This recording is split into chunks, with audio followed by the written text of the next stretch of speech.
As kayakers, we only ask for a couple of things. Well, three things. Or is it four?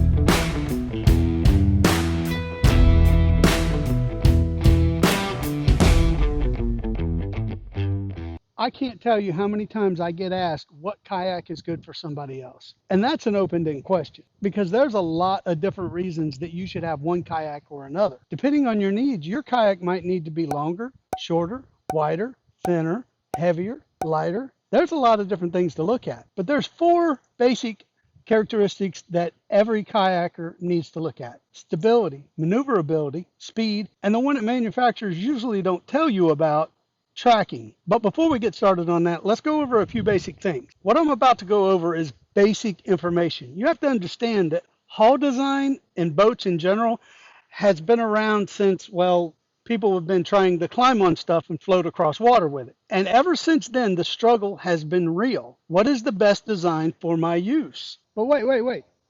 First, we have to go over a couple of things. I need to make sure that you're a little up to speed on what these guys are talking about. So let's go over the parts of a kayak. The bow is the most forward part of the kayak. The stern is the back of the kayak. The deck is the very top of the kayak. Then you have your gunwale or your gunnels. The beam is the measurement between port and starboard. And if you're sitting in your kayak facing forward, port is on the left and starboard is on the right. LOA is the length overall. That is the overall length from tip to tip of your kayak. The skag is the most bottom part of the back of your kayak. Usually there's some kind of plastic or metal plate or something like that. Some of them have wheels, and that stops people from tearing their kayaks up as we drag them across stuff. There are literally thousands of different hull designs, but there's basically four types of hulls. Flat bottom boats are usually found where people go into very shallow water. Round bottom boats are usually used when there's a lot of weight being shifted port and starboard on the deck of a boat. V-shaped or V-hulled boats are usually in high-speed vessels or vessels that heel at high speeds. Basic examples of multi-hull are catamarans and pontoon boats. Now I'm going to educate you with some of the jargon in the boat world. Heel is the angle of the vessel in the water as it leans port or starboard. Hull displacement is biggie. It's basically the effects the hull has on the surrounding water. Draft is the distance between the waterline and the most downward point of your hull. Vertical center of balance is the reflection of the weight distribution on your hull. There's a huge scientific definition for this, but basically it's just the distribution of weight in your hull. Center of buoyancy, again, huge scientific definition, but the center of buoyancy is basically the center of all flotation on a vessel. Stability is the ability of a vessel to return to its center position. It's the result of the downward force of gravity and the upward force of buoyancy. Freeboard is the distance from your waterline to the top of your gunnel. Now, the freeboard is important because the more freeboard you have, the deeper you need to go under the waterline, or the more you have, the wider you need to go. Now we're going to talk about stability versus maneuverability versus speed versus tracking. One or two things is going to happen when you widen a deck. It's either going to be very flat or you have to go deeper in depth.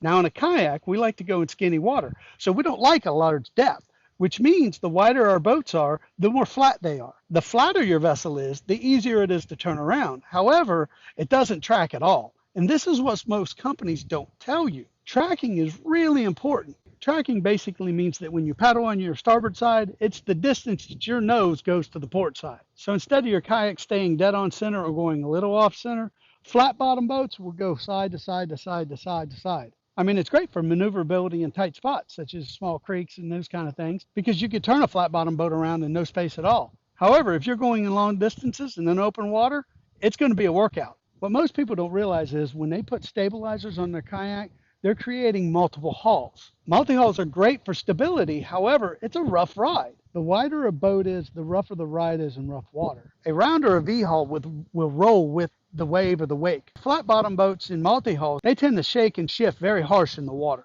Boats that are really good at tracking are usually much longer and much thinner, thereby having less resistance through the water. Speed is the adjustment of each one of these characteristics to best suit your style of kayaking. And speed depends on where you're kayaking at. If you're kayaking in open water, tracking is best for speed. If you're kayaking in whitewater, you want maneuverability. So how do I answer the question, what kayak is best for you? Truth of the matter is, I can't answer that question. You have to answer that question. It all depends. Where are you kayaking? How you're kayaking? What are you doing with your kayak? If you're kayaking somewhere where you have to carry and tote your kayak, you might want a kayak that's a little bit lighter. If you're kayaking somewhere that causes you to go a very long distance, tracking might be the best suit for you. If you're kayaking in rough water, such as harsh streams and those kind of things, those shorter whitewater kayaks might do best for you. And if you're kayaking in creeks and estuaries, you're going to want something a little bit shorter with a little bit more maneuverability. What do you want to achieve on your kayak? Are you going to mainly be fishing? Are you going to be camping? Are you going to be taking long hauls to go from one spot to another? Are you going to be doing action type sports? To answer the question, I'm a bigger guy, do I need a wider kayak? Maybe. Maybe not. Overall, your kayak should achieve three things for you: comfort, reliability, and practical use for your style of kayaking. After you figure out which one of these characteristics best suits you, my advice to you is to go demo. Go to a local shop, demo each one of their kayaks, different types of their kayaks, and tell them what you're looking for and what you're going to do with your kayak. Trust me, it's going to help you out. If you like this video, hit that like button for me. Consider subscribing. If you do subscribe, strike that bell so you know when our content hits our channel. Comment below and let us know which kayak you picked or why you picked it. And as always, go be awesome.